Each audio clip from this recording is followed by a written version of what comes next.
ಯವನಸ್ಥರಿಗಿರುವ ಅದ್ಭುತವಾದ ಪ್ರತಿಭೆಗಳು ಅಥವಾ ಜಾಣತನವನ್ನು ನೋಡಿದರೆ ಆಶ್ಚರ್ಯವಾಗುತ್ತದೆ. ಒಬ್ಬನು ATMನಿಂದ ಹಣ ತೆಗೆದುಕೊಂಡು ಹೋದ ನಂತರ ಆ ವ್ಯಕ್ತಿಯ ATM ಕಾರ್ಡ್ ಇಲ್ಲದೆ ಅವನ ಖಾತೆಯಿಂದ ಹಣವನ್ನು ತೆಗೆಯುವುದನ್ನು ಯೋಚಿಸಿದರೆ ಆಶ್ಚರ್ಯವಾಗುತ್ತದೆ. ಒಬ್ಬ ವ್ಯಕ್ತಿಯ ATM ಕಾರ್ಡ್ ಅವನ ಜೇಬಿನಲ್ಲಿರುವಾಗಲೇ ಅದನ್ನು ಸ್ಕ್ಯಾನ್ ಮಾಡಿ ಅವನ ಖಾತೆಯಲ್ಲಿರುವ ಹಣವನ್ನು ತನ್ನ ಖಾತೆಗೆ ಕಳುಹಿಸಿಕೊಳ್ಳುವುದನ್ನು ನೆನೆಸಿದರೆ ಮೈ ಜುಮ್ಮೆನಿಸುತ್ತದೆ. ಈ ಯೌವನಸ್ಥರು ಬಹಳ ಪ್ರತಿಭೆಯುಳ್ಳವರು ಅಥವಾ ಜಾಣರು. ಆದರೆ ಇವರು ತಮ್ಮ ಜಾಣತನವನ್ನು ತಪ್ಪಾದ ಕಾರ್ಯಗಳಕ್ಕಾಗಿ ಬಳಸುವರು. ತಮ್ಮ ಜಾಣತನವನ್ನು ತಪ್ಪಾದ ಕಾರ್ಯಗಳಲ್ಲಿ ಬಳಸಿದರೆ ಮಾತ್ರವೇ ಅವರು ಯಶಸ್ಸು ಕಾಣಬಹುದೆಂಬ ತಪ್ಪಾದ ಯೋಚನೆ ಅವರಲ್ಲಿರುವುದು.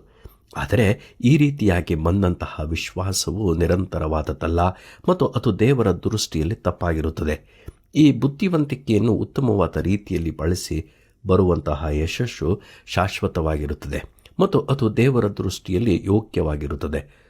ಒಬ್ಬ ಯೌವನಸ್ಥನು ಅತಿ ಶೀಘ್ರದಲ್ಲೇ ಯಶಸ್ಸನ್ನು ಕಾಣಲು ಬಯಸಿದ್ದರಿಂದ ಹಾರ್ವರ್ಡ್ ವಿಶ್ವವಿದ್ಯಾಲಯವನ್ನು ತ್ಯಜಿಸಿ ಹೊರಗೆ ಬಂದನು. ಕಂಪ್ಯೂಟರ್ ಜಗತ್ತಿನಲ್ಲಿ ಅವನು ಬಹಳ ಯಶಸ್ಸು ಕಾಣಲು ಬಯಸಿದನು. ಆದರೆ ಹಣದ ಕೊರತೆಯಿಂದಾಗಿ ಅದು ಸಾಧ್ಯವಾಗಲಿಲ್ಲ.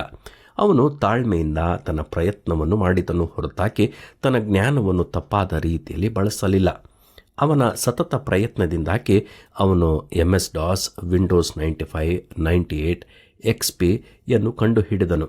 ಇವನು ಬೇರೆ ಯಾರೂ ಅಲ್ಲ, ಕಂಪ್ಯೂಟರ್ ಜಗತ್ತಿನಲ್ಲಿ ಪ್ರಖ್ಯಾತಿಗೊಂಡ ಬಿಲ್ ಗೇಟ್ಸ್. ಯವನಸ್ಥರೇ, ನೀವೆಲ್ಲರೂ IT ಕ್ಷೇತ್ರದಲ್ಲಿ ಕೆಲಸವನ್ನು ಹುಡುಕುತ್ತಿರಬಹುದು. ಸಣ್ಣ ಕೆಲಸವೇ ಆಗಲಿ ಅಥವಾ ದೊಡ್ಡ ಕೆಲಸವೇ ಆಗಲಿ, ನೀವು ಪೂರ್ಣ ಮನಸ್ಸಿನಿಂದ ಮಾಡುವುದಾದರೆ ನೀವು ಖಂಡಿತವಾಗಿಯೂ ಸಫಲತೆಯನ್ನು ಕಾಣುವಿರಿ. ಹಾಗಾದರೆ ಇಂದಿನಿಂದ ನಾವೆಲ್ಲರೂ ತಪ್ಪಾದ ಆಲೋಚನೆಯಲ್ಲಿ ಇರದೆ ದೇವರ ದೃಷ್ಟಿಯಲ್ಲಿ ಒಳ್ಳೆಯದನ್ನು ಮಾಡಿ